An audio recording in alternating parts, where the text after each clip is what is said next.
Well, that's it, folks. The Best Actor race is officially over.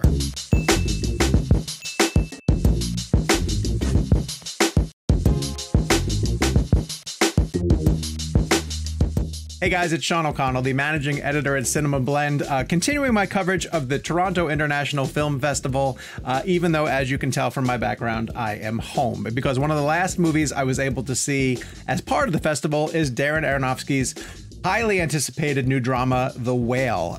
It is without question one of the most impactful films that I saw up there. I'm so glad I got a chance to get in and see it. And this was a tough ticket. This is one of the most impactful films that I was lucky enough to see in Toronto, and we're going to be discussing this one throughout the Oscar conversation, specifically because of the work of Brendan Fraser as the lead character in this movie. So let's get right into all the reasons why The Whale needs to be on your must-see list.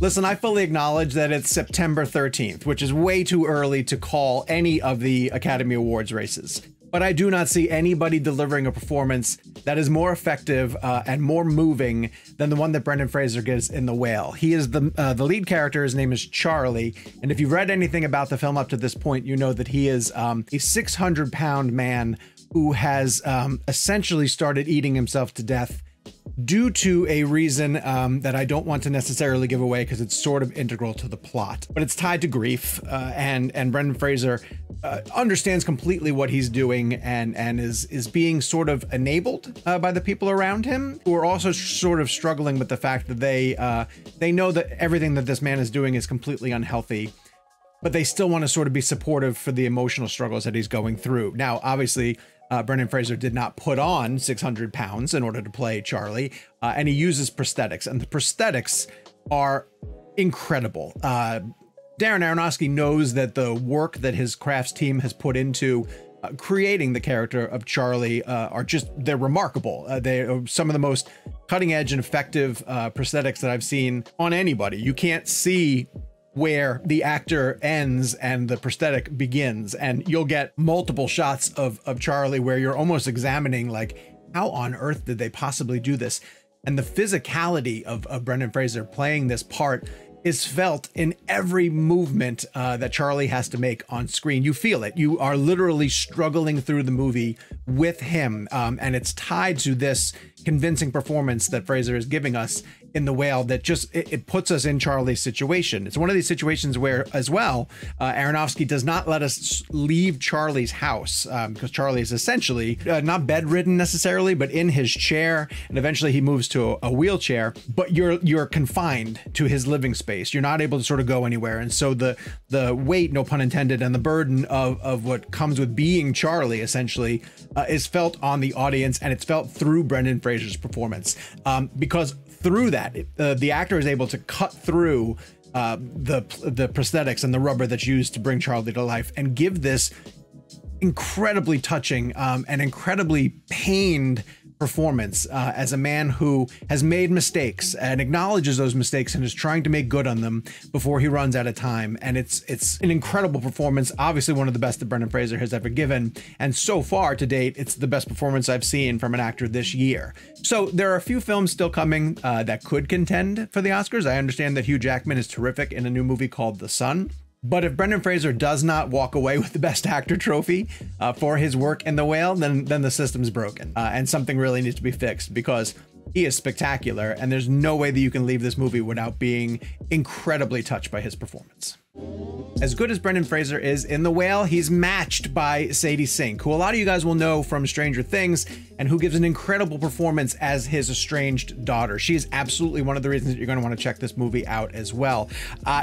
Seeing her play her character on Stranger Things, we sort of could predict that she was developing as a dramatic actress and potentially positioning herself for a longer career. But it's the work that she does in The Whale that shows how convincing and mature she can be as a disgruntled teenager whose father left her at an early age and who hasn't been part of her life. And now that he's trying to sort of reconcile things with her, she's not ready for that. And she has her own issues to contend with. And there are reasons why she might want to rekindle this relationship with her father, but it's complicated for each of them. It's a difficult part for Sadie to play because she's essentially going toe to toe with Brendan Fraser, who's doing some of his best work. But Aronofsky gives her incredible material to really flesh out the character, because there are sides of Ellie, her character, that we don't expect. They're really unanticipated, and especially as she's interacting with some of the other characters who you will meet over the course of The Whale. She's playing games with them in a way, and Sadie Sink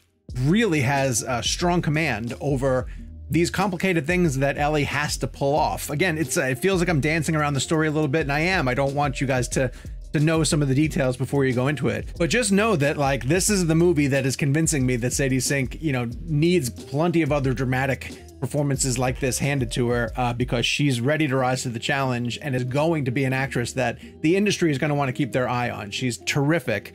And while I give a lot of Academy attention to Brendan Fraser and think that he's going to be in the actor category, I would not be surprised if The Whale catches on and Sadie Sink finds herself at this young age in the Best Supporting Actress category as well. We have to talk about Darren Aronofsky, the filmmaker, because he hasn't made a ton of films over the course of his career, but in my opinion, he just doesn't miss when it comes to hard-hitting dramas like this. And The Whale is without a doubt one of his most accessible films, if not his most accessible films, and only because movies that he's made up to this point have been tough sells. You're talking about Requiem for a Dream, or Black Swan with Natalie Portman, where this ballerina is essentially tearing herself apart for the benefit of her art.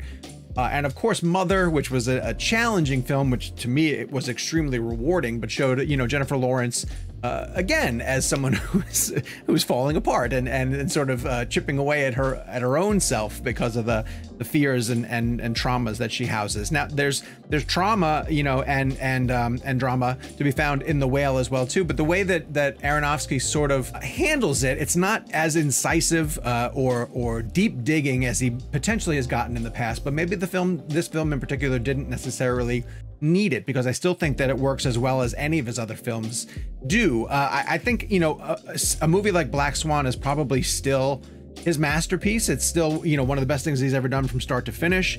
And something like Mother, you know, reached farther and I think swung for bigger fences and had a tremendous performance by Jennifer Lawrence at its heart. Leaving The Whale, I still feel like you talk more about Brendan Fraser and what he accomplished in that, but of course, you know, it has to be the collaboration of the director that got him to that point and created the character of Charlie through the collaboration with Brendan Fraser. So, you know, this is top shelf Aronofsky, but I honestly don't think Aronofsky even has a mid shelf. I know you're going to throw Noah back at me, but I'm telling you, I think Noah is really great as well too. So from a filmmaker who consistently delivers provocative films that will have you talking for months after, The Whale falls right into that category comfortably. And if you're a fan of Aronofsky's work, you're going to love this movie. I'm giving the film overall 4.5 out of 5. There is one in particular subplot that while I understand why it's there for a payoff, it nagged at me a bit while it was playing out, and that's gonna have to be left for spoilers. We'll discuss that at another time. Maybe it doesn't help that over the course of Toronto, I was able to see The Fabelmans and Glass Onion, which to me were both 5-star films, and you can find my reviews on CinemaBlend. The Whale is, you know, falls just a bit short of their status in my opinion, but maybe if I go back and rewatch The Whale, it'll elevate. It's somewhere between that 4.5 and 5. Needless to say, it's terrific and you need to go check it out. We will be covering The Whale as it gets closer to its release from A24. We're going to be covering all the different films that played at Toronto and the rest of the films that are going to be in the Academy Awards race, not just on CinemaBlend, the website, but on our podcast, Real Blend. Make sure that you tune in to all of those different broadcasts as they drop. Keep it here on CinemaBlend for your latest movie news, and to make sure that you don't miss anything that we do, hit subscribe, turn on your notifications, and the moment that a new video drops, you guys will be the first ones to hear about it.